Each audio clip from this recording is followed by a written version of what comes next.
नमस्कार मंडळी. युगे युगे कलियुगे या आपल्या मराठी चॅनलमध्ये आपलं स्वागत आहे. समाजाचा कानोसा घेतल्यानंतर काही फोन, त्याच्यानंतर त्यांच्याशी वार्तालाप केल्यानंतर, संभाषण केल्यानंतर मुलांचे मुलींचे प्रश्न बरेचसे, एक दोन तीन भाग चांगल्या प्रकारचं सांगावाच ह्या सेक्सच्या संदर्भात असं मला मनापासून वाटलं. काही कुठली स्टोरी सांगायची नाही आपल्याला आज, पण एक ज्वलंत विषयावर हात घालायचा आहे. कारण काय होतं, लय स्टोऱ्या सांगितल्या आणि लय काय सांगितलं तरी नेमकं त्यांच्या मनात जे प्रश्न आहेत की त्याची उत्तरच कधी मिळत नाहीत मुलांना मुलींना.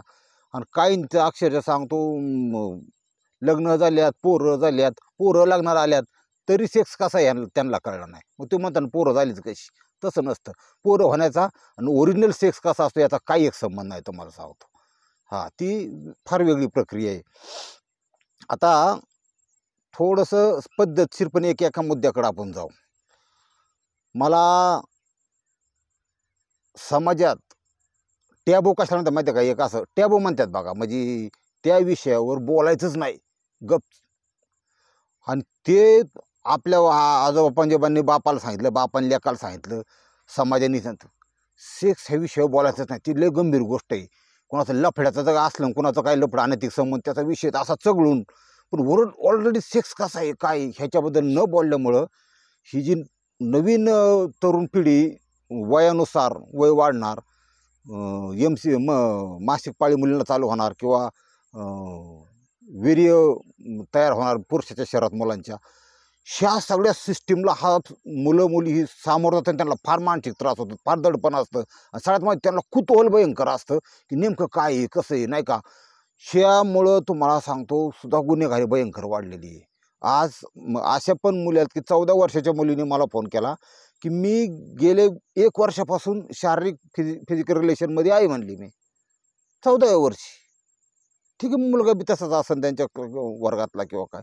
14व्या वर्षी मुलगी जर सेक्स करत असेल आणि प्रिकॉशन पाळून करत असेल तर मग माझ्यासारख्याला विचार पडतो की बाबा हिचं मग माध्यमिक शिक्षण कसं, हिचं पुढं म्हणजे आयुष्यातल्या सगळ्या ज्या पुढच्या ज्या गमती जमतीत ही जर 14व्या वर्षी ते अनुभवत असेल तर पुढचं कसं नाही का. म्हणजे मग ते लग्नाबद्दल काही त्याला इंटरेस्ट वाटणार नाही एवढा, किंवा मग तिला त्या शरीर संबंधाबद्दल सुद्धा तिला काय वाटणार नाही, तुम्हाला सांगतो.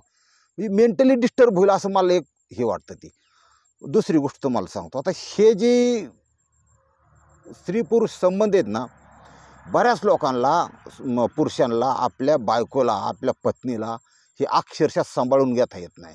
त्या पत्नीला व्यवस्थित सांभाळता येत नाही. हा एका सगळ्या प्रकारच्या मुद्द्यावर चर्चा करू, पण हा मुद्दा मी घेतो आता की स्त्रियांना सांभाळून का तिची मानसिकता, तिची गरज काय ही पुरुषाला कळत नाही.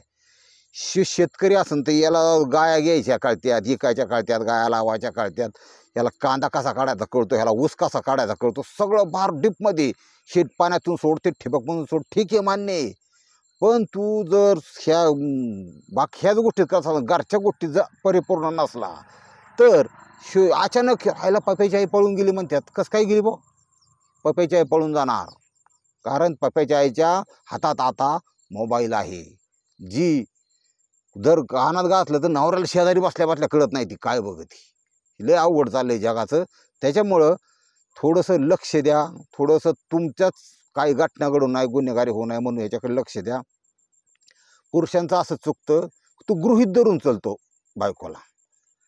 काय आता लग्न झाले आपलं समाज देखत, आता पोरं सोरं ही कुठं जाते, असं नाही. तुम्हाला सांगतो तिच्या काय गरजा आहेत. शारीरिक गरज हा फक्त एक पॉईंट, छोटासा विषय झाला. शारीरिक गरज, तिच्या मानसिक गरजा काय आहेत, तिची मेंटॅलिटी काय, हे सुद्धा जाणून घ्यायचा प्रयत्न करा. ती फक्त तेवढ्या पुरतं सेक्स करायसाठी जाणार आणि गाय गडबडीत सेक्स करणार, त्याला सेक्स म्हणत नाहीत. पहिली गोष्ट, त्याला सेक्स अजिबात म्हणत नाही. कधी सेक्सची सुरुवात ही एकमेकाच्या विश्वासाने होते, ध्यानात ठेवा. एक बद्दल इतकं गुंतलं एखादा पुरुष एखाद्या बायकोला स्वतःमध्ये इतकं गुंतवू शकतो की ती त्याचा दुसऱ्या पुरुषाचा विचार करू शकत नाही. हा खरा सेक्स, हा ओरिजिनल सेक्स.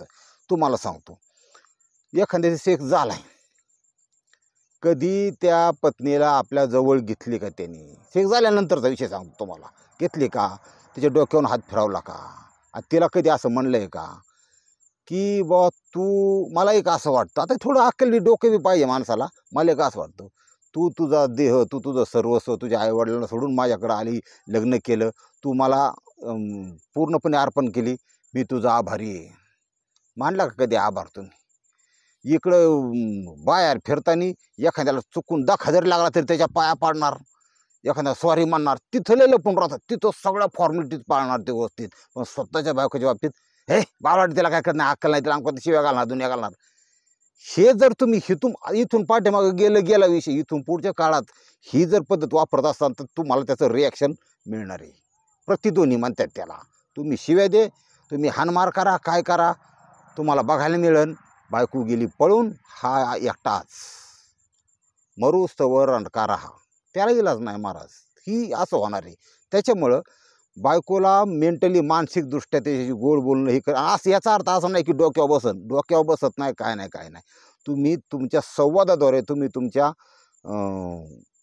म्हणजे मनातून बोलून, चर्चेनी तिला किती सांभाळून घेऊ शकता, किती नातं तुमचं बोलण्याचं, तुमच्यात किती घट्ट मैत्री आहे, ह्याच्यावर सगळं डिपेंड आहे. हा, तुम्ही मानसिकदृष्ट्या तिथं कोण विचारच करत नाही हो.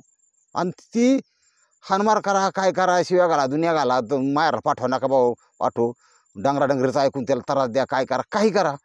तीच नेहमीप्रमाणे आपली वडाला जर येडं घालतेच, हेच पाहिजे 7 वर्ष, जन्मोजन्मी हाच पाहिजे 7 जन्म, असं आहे ना. थोडंसं जाणून घे, त्या स्त्रीच्या दृष्टीने मी बोलतोय.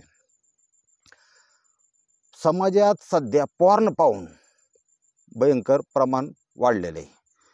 ह्याच्यावर पद्धतशीरपणे, मुखमैथून असन, गुदमैथून असन, ह्याच्यावर आपण पुढच्या भागात सविस्तरपणे चर्चा करू. आणि ही काळाची गरज आहे. फक्त एवढं ध्यानात ठेवा, परिपूर्ण तुम्ही जो करताय, गाय गडबडीत करताय, त्याला सेक्स म्हणत नाहीत. हा, परिपूर्ण सेक्स कसा असतो, काय असतो, हे 1, 2, 4 भाग होऊन द्या, पण सगळं दूध का दूध आणि पाणी का पाणी आपण ह्याच्यात करून टाकू. जय महाराष्ट्र.